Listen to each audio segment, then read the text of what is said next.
Ya puji Tuhan dan terima kasih khususnya pertama kali buat Tuhan Yesus yang telah memberikan kesempatan saya pertama kali menginjakkan kaki di Sydney ya, di Australia.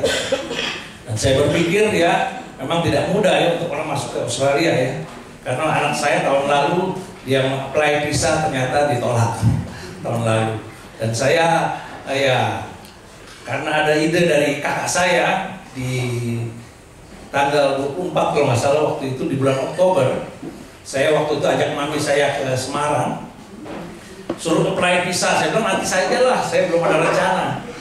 Apalagi ini waktu-waktu ini adalah waktu-waktu di bulan yang ya biasanya kita anak Tuhan berkumpul ya. Waktu-waktu Desember itu kita dikatakan ada Natal, ada tutup tahun. Nah, kita berkumpul bersama-sama di jemaat kita di Bandung. Dan saya melayani di Bandung dan belum pernah saya sudah sampai 20 tahun ini meninggalkan di waktu di bulan Desember ini. Jadi 20 tahun dan tahun ini tahun pertama saya meninggalkan. Tapi ada teman-teman kita di sana, tim pelayanan kita untuk melayani di Bandung. Dan saya bersyukur ya atas rancangan dan rencana Tuhan. Waktu itu kata mami, coba hubungin Om Sam. Ya Om Sam pernah melayani di tempat kita di Bandung. Dan kita diberkati melalui firman Tuhan yang disampaikan hambanya. Dan saya coba hubungin bagaimana caranya gitu ya. Akhirnya kata Om Sam, siapin saja dokumen-dokumennya. Ya nanti kamu kirim ke Om katanya. Oke Om, siap Om, nanti kita akan kirim. Cuman karena waktu itu ngantar-ngantar mami dan kakak, akhirnya baru bisa kirim kemungkinan waktu itu di bulan tanggal sekitar 20 November ya, 27 November mungkin itu saya kirim. Dan tetapi ya saya juga pikir Om Sam waktu itu sibuk ya, lagi keluar kota ya, nanti dijawab. Dan saya juga nggak ada masalah sih, artinya memang waktu itu saya berpikir bahwa karena waktunya ini mepet ya, saya rencana sih kalau mau pergi saya udah atur rencananya. Saya katakan saya mau berangkat tanggal 11, nanti mau pulang tanggal 1 Om. Wah ini terlalu cepat katanya Om. Ya udah nggak apa-apa, sesuai kehendak Tuhan. Dan waktu itu anak saya suruh ajukan visa secara online tanggal 27. Dan memang atas kehendak Tuhan ya, saya katakan Om atas kehendak Tuhan bisa jadi tanggal 28 nggak sampai 1 hari ternyata disetujui untuk saya bisa ke Sydney ya. Luar biasa saya pikir. Cuma ada masalah lagi, satu lagi. Saya akan pergi bersama istri saya. Selalu saya kemana-mana melayani, pergi sama istri. Pada saat itu istri saya tidak di-approve. Belum di-approve. Sampai tanggal 8. Saya mau berangkat tanggal 11 Desember. Tanggal 8 Desember belum di-approve. Akhirnya mau nggak mau saya pikir ya iman juga harus ada tindakan. Jadi saya harus bertindak. Coba kita hubungin dutaan besar Australia di Indonesia di Jakarta. Saya telepon di sana menanyakan untuk perkara mengapa visa istri saya kok belum di-approve. Tetapi dari Jakarta tidak bisa memberi keputusan. Dikatakan bahwa untuk hal ini nggak bisa dari Indonesia, harus langsung dari Australia. Wah, saya pikir sulit ini sekali. Tapi kita berdoa. Saya telepon anak saya di Bali, ya bekerja. Coba Pani kamu urus. Telepon ke Jakarta, ini dikasih nomor Australia, hubungi. Lalu anak saya menelepon, ternyata nomornya tidak aktif. Coba hubungi lagi ke Dubes Jakarta, tanyakan lagi. Anak saya yang satu lagi laki-laki di Bali juga datang, ada kedutaan besar Australia di Bali. Ternyata tidak bisa katanya. Untuk perkara pengajuan visa ya tunggu aja katanya, harus sabar. Waktu itu jam di Jakarta itu kurang lebih jam 1 atau kurang lebih berarti di Australia jam 5 ya. Itu waktunya tutup kantor. Sudah mepet sekali dan anak saya bisa menghubungi via kedubes Australia. Dan akhirnya setelah dihubungin, kamu kirim dulu aja bahwa membuktikan bahwa kamu itu anak daripada Pak Kriswanto dan Ibu Mirnawati. Akhirnya anak saya kirim, tapi sebenarnya sudah terlambat ya. Lalu mami saya telepon kurang lebih jam 6 sore di Bandung, itu hari Jumat. tanggal 8 ya. Waktu itu kita mau ada ibadah Zoom biasanya. Mami tanya, Chris bagaimana? Mirna sudah disetujuin ya biasanya? Sudah Mi. Udah. Oh kalau gitu cepat urus semuanya, tiket semua pesan biar bisa berangkat tanggal 11 bareng-bareng katanya. Ya cuma saya katakan kepada Mami, tapi lagi diketik nih. Siapa yang ngetik? Katanya orang bule di Australia. Kamu ngaco katanya. Sudah saya ibadah jam 7 kita ibadah. Sebelum jam 7 istri saya juga penasaran. Telepon lagi ke anak saya. Coba Fani dicek lagi emailnya, apakah mungkin sudah masuk, sudah disetujui misalnya, karena melalui email ya. Ternyata anak saya juga karena diteleponin terus, dia bilang, sudah mama jangan telepon lagi, itu aku nggak bisa apa-apa lagi, itu udah urusan orang Australia katanya. Karena kalau Jumat kita berpikir Jumat tidak disetujui, berarti Sabtu libur, Minggu libur, harus tunggu lagi hari Senin. Dengan Senin saya berencana akan berangkat gitu. Tapi saya udah komunikasi juga Om dengan Om Sam ya. Ya tungguin aja beberapa hari lagi, kalau belum disetujui kata Om, nanti bareng-bareng berangkatnya katanya. Ya atas anugerah Tuhan, pada saat kita ibadah kurang lebih setengah 8 sampai jam 8 itu tiba-tiba seperti kita ibadah Zoom ya, itu ada WA masuk dari anak saya. Kata istrinya, ini ada WA masuk.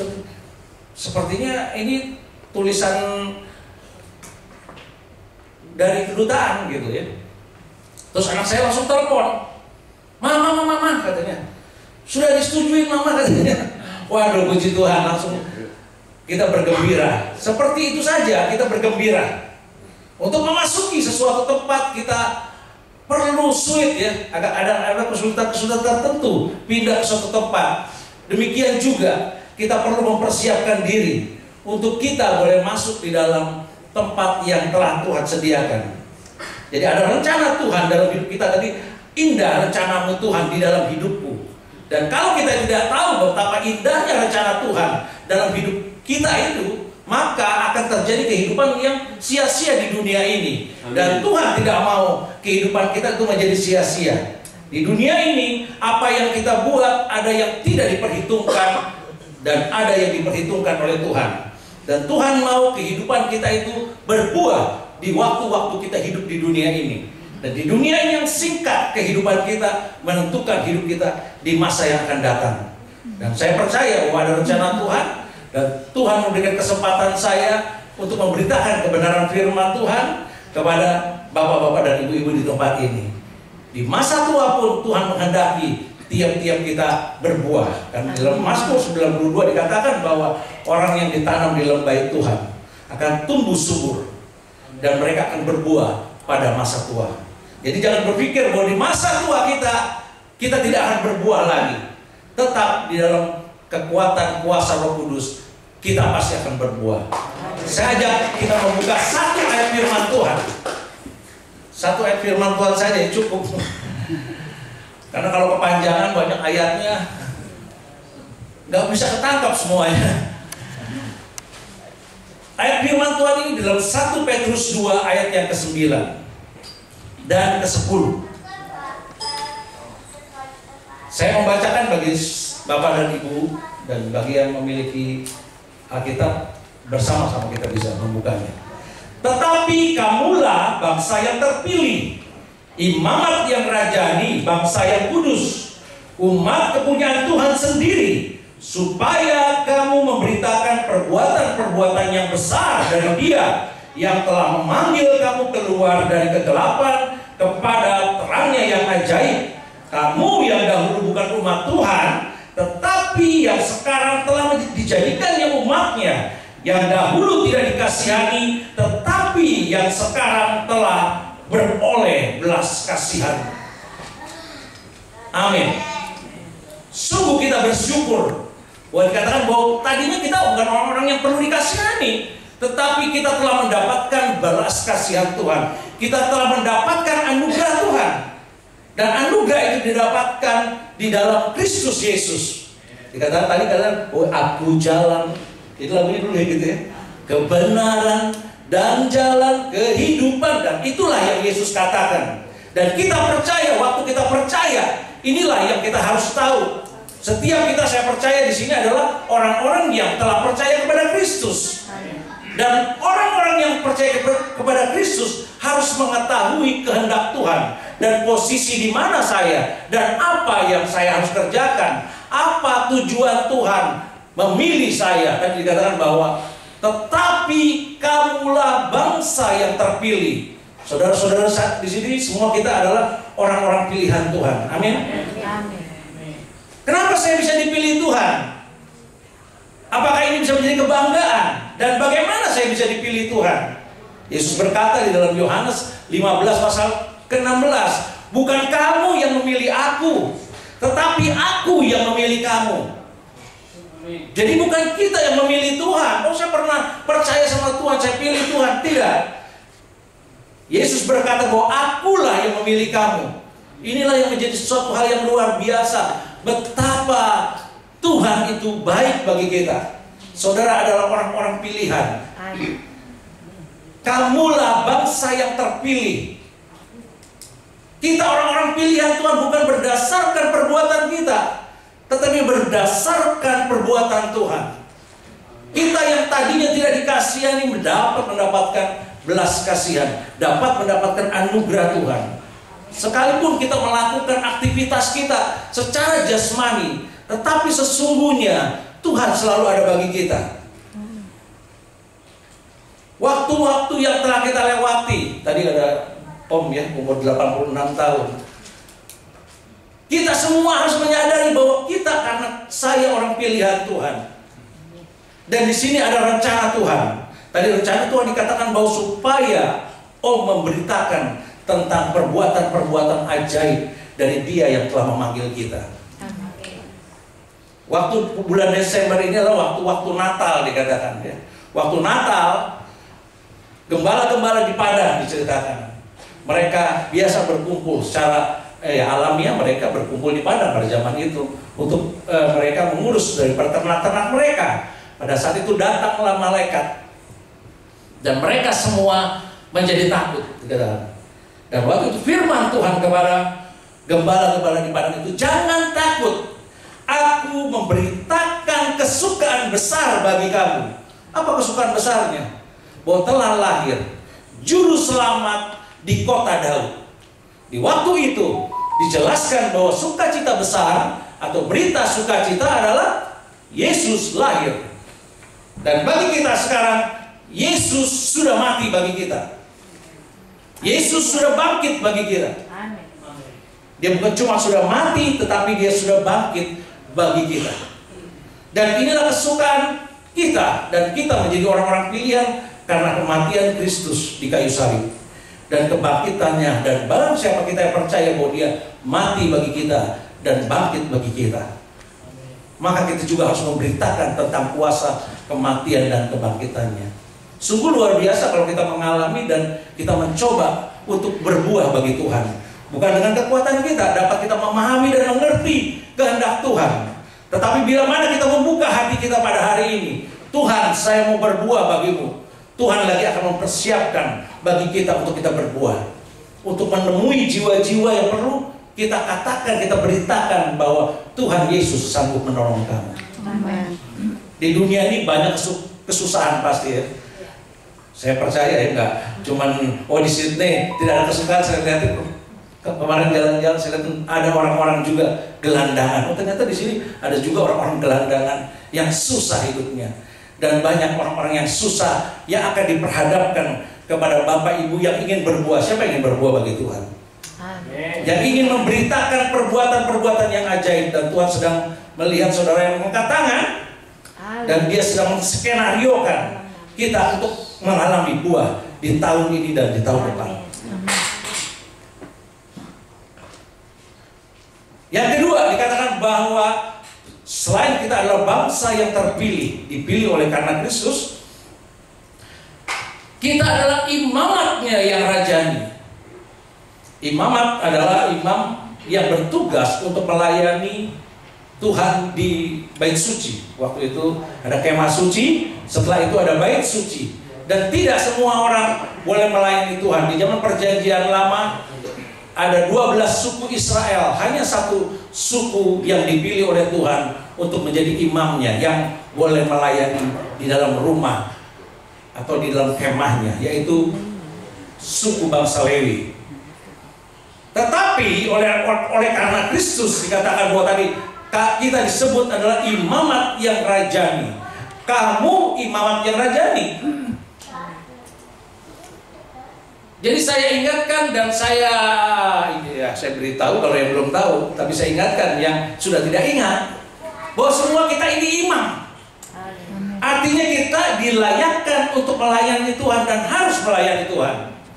Karena imam itu kalau tidak melayani Tuhan berarti dianggap lalai. Banyak pekerjaan Tuhan yang Tuhan mau berikan bagi kita yang harus kita kerjakan. Di dunia kita sibuk dengan pekerjaan-pekerjaan yang menghasilkan, mengumpulkan harta-harta dunia ini yang bersifat materi dan sementara.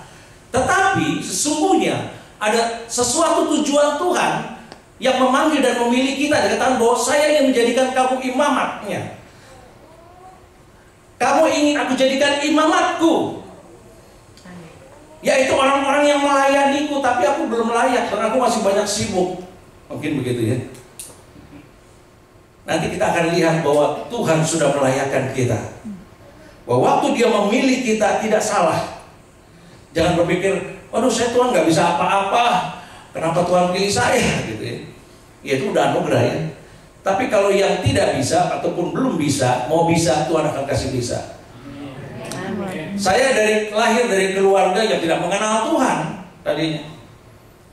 Orang tua tidak mengenal Tuhan, mami juga tidak mengenal Tuhan. Tetapi karena penginjilan satu orang hamba Tuhan datang, apa saya waktu itu buka rumah makan dan dia suka datang ke situ, dia menawarkan untuk boleh gak anaknya dibawa ke sekolah minggu katanya. Lalu cici saya katanya Deborah itu diajak ke sana. Dan lanjutnya cici saya juga yang satu lagi yang besar di bawah saya masih kecil sekali waktu itu. Sampai satu kali saya mengalami bahwa saya juga diajak, saya masih kecil sekali saya, tapi masih ingat. Saya mungkin belum sekolah waktu itu. Dan kita disuruh nyanyi di depan. Nah saya nggak bisa nyanyi apa-apa juga waktu itu. Kalau tadi bisa, karena sudah bisa belajar. Kalau dulu belum bisa, jadi hanya ikut maju. Begitu di depan diam aja, suruh nyanyi nggak nyanyi saya, karena nggak tahu lagu apa. 7 anak bernyanyi, mungkin nggak tahu masih ingat gak di gereja Tanah Tinggi. Saya satu ini lupa. Saya ingat sekali, berkesan dalam hidup saya. Wah, saya nyanyi memuji Tuhan waktu itu, walaupun nggak nyanyi. Dan ada rencana Tuhan, dan saya tidak mengerti tentang Tuhan. Kalau ke gereja bawa Alkitab, nanti kalau pulang taruh di lemari. Sudah selesai itu, nanti minggu depannya saya ambil Alkitab itu, dan demikian bolak-balik begitu. Sampai nanti di tahun 95 saya akan ketemu calon istri saya, dan disitulah Tuhan mulai membuat suatu perubahan di dalam hidup saya. Yang tadi saya tidak bisa mengerti, membuka firman Tuhan dan saya akhirnya mengerti. Dengan cara ajaib Tuhan bisa melakukan segala sesuatu karena Dia akan memperlengkapi kita sebagai imam-imamnya. Asal kita membuka hati, Tuhan saya mau melayani Engkau Tuhan, tapi saya belum bisa apa-apa. Tuhan akan kasih bisa. Istri saya juga waktu itu dia dari Muslim. Waktu kenal saya katakan bahwa saya sudah tahu ada cuma satu juru selamat di dunia ini ya, Yesus Kristus Tuhan. Saya gak bakalan tinggalin Dia. Jangan kamu berharap saya meninggalkan Dia gitu ya. Akhirnya ya tadi dengan keputusan saya yang seperti itu, akhirnya dia mencari Tuhan. Tiap kali ketemu saya suka injilin dia. Akhirnya dia mencari Tuhan dan mendapatkan Tuhan. Dan berbeda kita menjadi orang Kristen dan mendapatkan Tuhan. Sekali lagi bahwa kita adalah bangsa yang terpilih. Kita adalah imamat yang rajani. Kita layak untuk melayani Tuhan. Bagaimana caranya? Dan dilanjutkan bahwa kamu adalah bangsa yang kudus. Yang ketiga, status kita adalah bangsa yang kudus. Tapi saya masih banyak dosa. Saya masih suka kesal sama orang, suka marah-marah. Saya suka masih benci sama orang yang menyakiti saya. Oh, saya belum kudus gitu. Nah, kita harus tahu ini. Iblis seringkali menggunakan bohong, kamu nggak kudus, kamu nggak layak, yang membuat kita tidak bisa melayani Tuhan. Tetapi pada hari ini firman Tuhan mengatakan kamu adalah bangsa yang kudus. Mau saudara percaya atau tidak percaya, Tuhan menyatakan ada efeknya cuma begitu. Efeknya kalau kita nggak percaya, kita tidak berfungsi. Kalau kita percaya, maka fungsi darah Kristus yang menguduskan kita akan berjalan dan menjadikan kita layak tadi untuk melayani Dia. Dan dikatakan bahwa kamu adalah bangsa yang kudus. Kita harus memahami bahwa kekudusan itu pertama kali adalah bukan karena kita itu mau kudus dan melakukan setiap tindakan-tindakan yang sepertinya benar dan baik gitu ya. Tidak bisa kita menjadi bersih dan kudus. Jadi kudus itu memiliki arti juga suci, bersih, murni ya. Itu tidak bisa kita lakukan dengan kekuatan kita sendiri. Jadi kekudusan pertama kali adalah anugerah Tuhan. Kekudusan diberikan hanyalah anugerah. Saya yang tidak benar dijadikan benar. Saya yang kotor dijadikan bersih oleh karena kematian Kristus di kayu salib. Amin. Jadi saya ini kudus, tapi kenapa kok saya masih sering tidak kudus gitu ya? Nah, kita harus tahu dulu bahwa kekudusan adalah pertama adalah anugerah Tuhan. Nah, di dalam proses kehidupan kita harus juga tahu bahwa pertama kekudusan juga adalah, yang kedua adalah kekudusan adalah pemisahan. Bahwa kita ada di dalam dunia ini dan dunia dikuasai oleh sistem dunia. Tetapi ada juga sistem yang Tuhan berikan bagi kita sebagai tadi, kita adalah keluarga negaraan surga. Bahwa Tuhan memiliki sistem di atas sistem dunia ini. Jadi kita harus tahu bahwa di dalam kehidupan orang-orang percaya ada hal-hal yang ilahi di dalam diri kita. Kita adalah bangsa yang terpilih. Kita adalah imamat yang rajani. Kita adalah bangsa yang kudus. Sekali lagi, kekudusan yang ketiga adalah kekudusan yang melalui proses. Jadi saat ini tadi kita mengalami proses dalam kehidupan ini yang disebut kadang-kadang ya kata orang dunia katakan ya kita jatuh bangun. Di dalam mengikut Tuhan itu banyak cobaan-cobaan, banyak ujian. Kalau tadi Pak Ronald katakan kita masih diuji. Tetapi pada saat diuji itu, apa kita akan timbul seperti emas yang diuji di dalam api dapur perapian 7 kali, atau kita terbakar seperti bahan-bahan yang terbakar yang dikatakan di dalam 1 Korintus pasal 3 ya, bahwa di situ ada jerami, rumput dan kayu itu akan terbakar pekerjaan-pekerjaan orang. Tetapi bagi orang-orang yang melakukan pekerjaan dengan seperti diibaratkan seperti benda-benda yang tak terbakar, yaitu emas, perak, dan batu permata, dia akan semakin murni. Jadi kalau emas dibakar katanya, itu justru kotorannya itu makin keluar. Jadi emasnya makin bersih. Begitu juga perak. Kalau perak itu dibakar terus, dipanasin, dia akan terpisah kotoran dengan peraknya. Demikian juga Tuhan lagi ingin menyempurnakan kehidupan kita, orang-orang yang percaya kepada Dia. Jadi kehidupan kekudusan yang tadi lagi di dalam proses inilah yang lagi kita jalani. Yang kadang-kadang kalau orang tidak mengerti, dia tidak berani melayani Tuhan. Saya belum kudus, saya nggak berani melayani Tuhan, saya masih melakukan ini, melakukan itu. Kalau kita baca ayat sebelum-sebelumnya dalam 1 Petrus 2, itu harus dibuang segala kejahatan. Bagaimana cara Tuhan menguduskan? Nah, Dia memberikan tadi oleh matinya Yesus di kayu salib, maka Roh Kudus diberikan kepada kita orang-orang percaya. Dan Roh Kudus akan membawa kita pada seluruh kebenarannya. Kita percaya bahwa Roh Kudus ada di dalam diri kita? Amin. Dengan Yesus mati di kayu salib, maka darah itu terpecik di dalam tubuh setiap orang-orang percaya, dan Roh Kudus tinggal di dalam diri kita. Dan Roh Kuduslah yang membawa kita pada seluruh kebenaran. Gak usah khawatir saudara, kalau kita belum benar, kita tetap percaya bahwa satu kali waktu saya akan sempurna. Pada saat kedatangan Tuhan, dikatakan bahwa Tuhan akan membuat umatnya tidak bercacat celah, tidak berkerut-merut, tidak ada sesuatu pun yang dianggap cacat di hadapan Tuhan. Dikatakan dia akan mendapati umatnya dengan sempurna. Jadi di dalam proses kita ini mengikut Tuhan, kita nggak usah putus asa, karena kita memiliki pengharapan yang pasti, pengharapan di dalam Yesus. Dia yang sanggup membuat kita itu mampu bersama Dia. Segala perkara dapat kutanggung di dalam Dia yang memberikan kekuatan kepadaku. Bukan saudara saja, seluruh nabi-nabi, seluruh hamba-hamba Tuhan, seluruh rasul-rasulnya mengalami ujian-ujian. Tetapi bila mana kita mengalami ujian, kita mengingat bahwa Tuhan lagi membersihkan saya, menguduskan saya. Karena barang siapa menyucikan dirinya akan dipakai Tuhan untuk menjadi perkakas-perkakas mulia di dalam rumahnya. Jadi saya ingatkan kembali bahwa pertama bahwa kita adalah bangsa pilihan Tuhan, imamat yang rajani, bangsa yang kudus, dan kita dijadikan umat kepunyaan Tuhan sendiri. Kita adalah umat kepunyaan Tuhan sendiri, yaitu dengan tujuan untuk memberitakan perbuatan-perbuatan Dia yang ajaib. Dan di dalam diri kita sebenarnya ada sesuatu di dunia ini, ada ya, kita manusia, sama manusia kita ini, tapi spesies yang berbeda dengan manusia yang lainnya. Karena di dalam diri kita ada Roh Kudus. Amin. Di dalam 1 Timotius 3 ayat 16 itu bilang, kamu adalah manusia Tuhan. Kita adalah manusia Tuhan. Kalau orang dulu suka baca, zaman dulu di Indonesia terkenalnya Koping Hui, orang Solo. Manusia setengah dewa.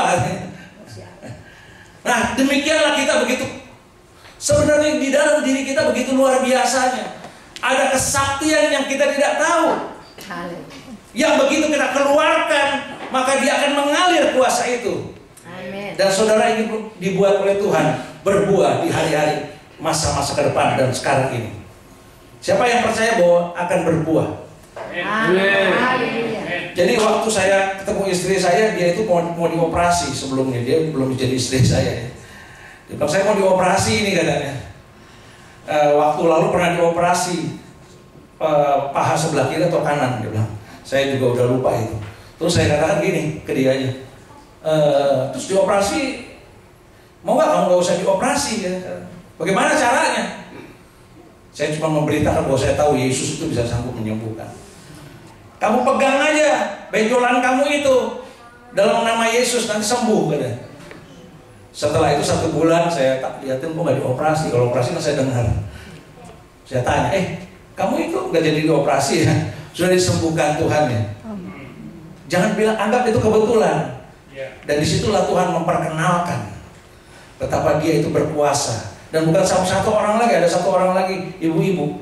Dia itu lagi jaga toko. Saya bilang, saya tanyakan, dia ngomong, dia bicara sama saya, Pak Kris, saya ini mau dioperasi katanya. Kenapa Ibu? Ini saya ada benjolan besar katanya, sebesar bola tenis katanya di ini namanya Ibu Zum, Mami. Ingat gak Ibu Jumiati, istrinya Pak Kamto? Nah, itu ada benjolan besar di sini. Terus saya tanya, waktu itu belum ada BPJS ya. Ibu, kalau Ibu dioperasi, Ibu punya uang nggak? Nggak punya, apa katanya. Nah, mendingan Ibu mau nggak disembuhkan oleh Tuhan Yesus? Saya kata, dia orang Muslim juga. Akhirnya istri saya lihat itu benjolan itu dan didoakan. Dan 2 hari kemudian, tiba-tiba suaminya telepon saya. Saya kan katakan nggak usah ke rumah sakit, nanti Tuhan Yesus bisa sembuhkan.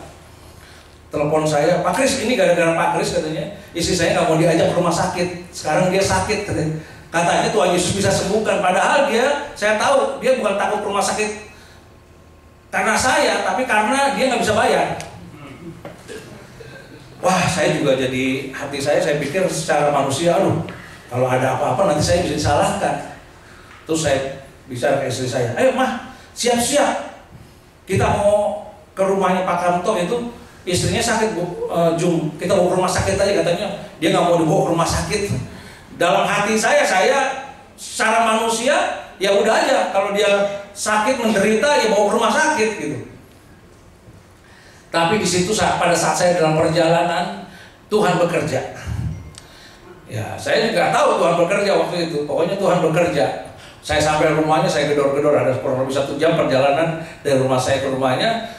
Saya panggil-panggil gak dibukain. Sudah malam waktu itu, kurang lebih setengah 7, jam 7. Tapi di sini masih terang, di sana sudah gelap.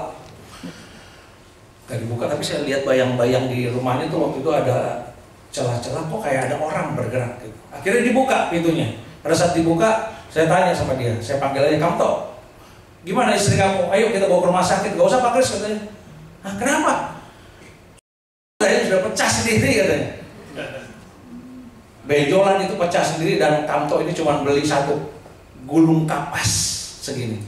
Dia bersihin dan sejak saat itu tidak muncul-muncul lagi penyakit itu. Padahal penyakit itu sebelumnya pernah ada di sini, dioperasi. Di sini ada dioperasi. Dan terakhir dia ada di punggungnya, pinggulnya. Dan Tuhan yang sembuhkan. Dan akhirnya dia menjadi orang yang percaya kepada Tuhan. Amin. Kemarin dikatakan sebenarnya di hari-hari terakhir ini tidaklah sulit untuk kita bisa memenangkan jiwa, karena Tuhan ingin saudara membawa sesuatu kepada Dia. Dikatakan bahwa tadi bukan kamu yang memilih aku, tetapi aku yang memilih kamu supaya kamu Berbuah. pergi, ya. Pergi, jangan diam. Pergilah, pergi mau kemana sih? Banyak orang-orang yang susah di jalan dan menghasilkan buah, dan buahmu itu tetap. Sekarang banyak orang-orang mengalami kesulitan. Saudara tinggal berjalan aja. Tuhan tuntun, saya mau berbuah. Saudara akan temukan. Dan saya sudah mempraktekkan itu. Satu kali waktu saya duduk di mobil, nunggu istri saya lagi ke tempat ke rumah temannya. Terus saya lihat ada tukang bakmi. Saya langsung, "Pak, mau beli bakmi." "Oh, belum siap. Saya baru siap dagang," katanya. "Oh, dagang ramai Pak ya sekarang?" Saya katakan gitu. Terus dia bilang, "Oh, sekarang malah lagi sepi," katanya. Saya langsung tawarin, "Hari ini mau gak Bapak rame dagangnya?" "Oh, mau lah, nggak mau dagangnya rame." "Saya mau berdoa buat Bapak, boleh gak?" Akhirnya dia bilang, "Boleh lah," katanya, berdoa. Ya saya berdoa, "Tuhan berkati Bapak ini supaya boleh mengenal Engkau Tuhan Yesus. Saya berdoa, Tuhan kirimkan pembeli-pembeli kepada Bapak ini hari ini," dia bilang, "supaya dia tahu bahwa Engkaulah Tuhan dan Juru Selamat." Setelah itu sudah selesai, saya nggak jadi beli mie kan, karena mie-nya juga belum siap. Terus saya belum tahu, setelah itu Bapak itu nggak ketemu saya lagi. Dan dia berdagang, saya nggak tahu. Dan Tuhan menggenapi waktu kita satu persekutuan jemaat seperti begini. Kita jalan-jalan ke Pangandaran. Pada saat kita mau pulang, ada ibu-ibu mau menawarkan 1 baskom ya, ikan. "Belilah tolong," katanya. "Ini saya sudah jualan dari pagi sampai siang, kurang lebih jam 12 biasa check out. Tidak laku. Tolonglah beli." Tapi kita berpikir, kalau saya beli, terus saya bawa kemana? Karena perjalanan dari Pangandaran ke Bandung itu kurang lebih 6 jam. Nggak mungkin kita nggak bawa cool press, kecuali kita kasih ke orang ya. Kita bilang, "Bu," langsung istri saya ingat, "kita doakan saja," katanya. "Ibu, gini aja. Ibu jalan ke sana, kita nggak bisa beli. Karena kalau kita beli, kita bawa ke Bandung, bau semua. Tuhan Yesus, tolong ibu ini supaya dagangannya laris." Itu kurang lebih setengah 12 ya waktu itu ya. Kurang lebih setengah jam atau 1 jam, tiba-tiba ibu itu datang. Jadi itu digenapi ataupun diteguhkan bahwa itu terjadi sesuatu hal yang ajaib. Tiba-tiba ibu itu bicara gini, dia giniin tempatnya itu apa? Seperti kaleng itu apa? Baskom gitu. Dia bilang, Neng, terima kasih," katanya. "Sudah laku semuanya," katanya. Luar biasa saudara. Bagaimana perjalanan di mana kita menabur, Tuhan yang bekerja.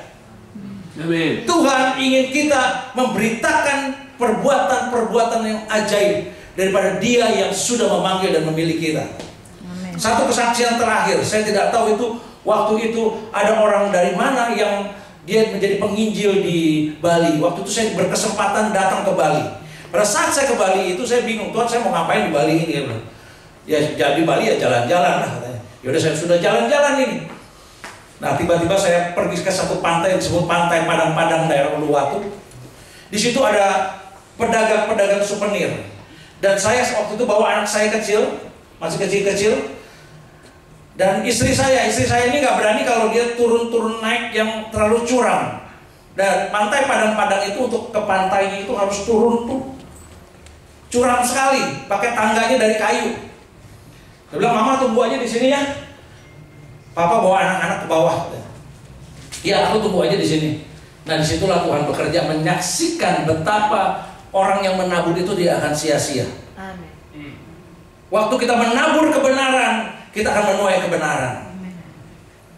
Waktu kita menabur Injil, kita akan dibuat berbuah oleh Tuhan. Walaupun saya percaya orang yang waktu itu menabur tidak tahu. Seorang ibu waktu itu dia punya toko di souvenir itu, dan istri saya duduk di situ.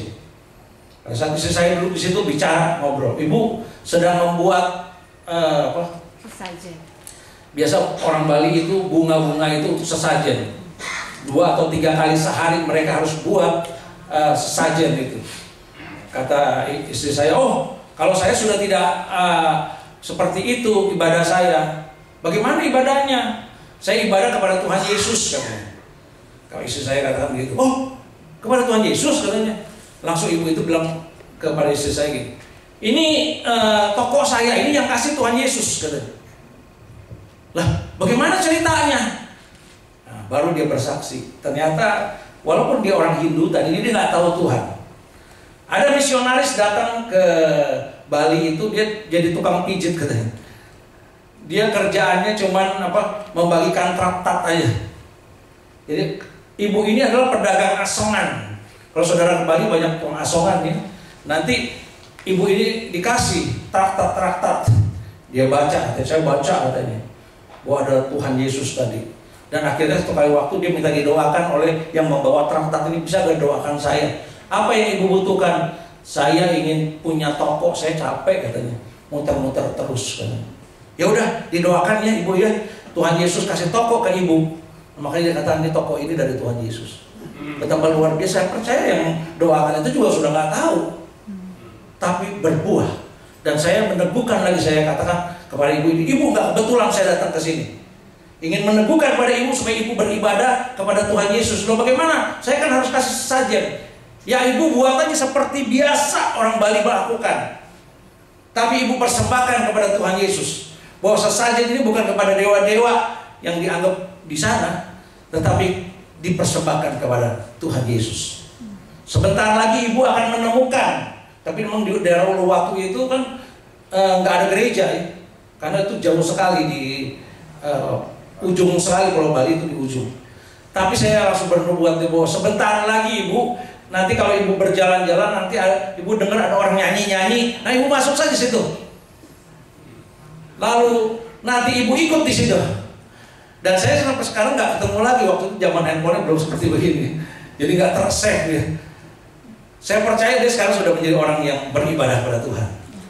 Seperti tadi dia diberikan traktat. Jangan takut kalau saudara nggak bisa bicara, ya carilah traktat-traktat yang bisa saudara bagikan kepada orang-orang. Di luar banyak orang-orang yang tadi membutuhkan, dan pada waktu dia dijamah Roh Kudus, dia akan membaca dan Roh Kudus akan menjamah orang-orang tersebut. Amin. Terus memberkati, kita berdoa. Bapa, kami bersyukur Engkau yang sungguh baik bagi kami. Di dalam perjalanan hidup kami di dunia ini, kami boleh menemukan Engkau sebagai juru selamat dalam hidup kami. Dan Engkau yang telah memberikan belas kasihan-Mu Tuhan di dalam hidup kami. Dan kami boleh menjadi orang-orang yang berbahagia di dunia ini karena Engkaulah yang menjadi jaminan di dalam hidup kami. Baik di dunia sekarang yang kami jalani ini, maupun di waktu yang akan datang, kami boleh tinggal bersama-sama dengan Engkau. Dan kami berdoa Tuhan untuk setiap jemaat-Mu Tuhan yang ingin berbuah bagi-Mu Tuhan. Kau mewahyukan diri-Mu Tuhan bagi mereka Tuhan. Kau menuntun langkah kaki mereka untuk menjumpai jiwa-jiwa yang membutuhkan jamahan tangan-Mu. Kami percaya Tuhan Yesus, firman-Mu tidak akan kembali dengan sia-sia. Setiap telinga yang mendengar, mereka akan mengalami kuasa-Mu, kuasa kebangkitan-Mu Tuhan. Sehingga Tuhan, setiap orang yang akan mendengar perkataan-perkataan firman yang keluar dari mulut setiap kami, maka mereka akan mengalami jamahan-Mu. Dan mereka boleh menemukan Engkau dalam hidup mereka. Dan sama seperti kami, Engkau jadikan kami sebagai orang-orang pilihan-Mu, sebagai imamat-Mu, sebagai umat yang kudus, umat kepunyaan-Mu sendiri. Demikian juga orang-orang itu. Terima kasih, kami bersyukur kata beracara bagi kami dalam masa tua umat-Mu ini Tuhan. Firman-Mu berkata, kami akan tetap tumbuh subur, dan kami akan tetap segar dan menghasilkan buah di dalam nama Tuhan Yesus. Haleluya. Amin.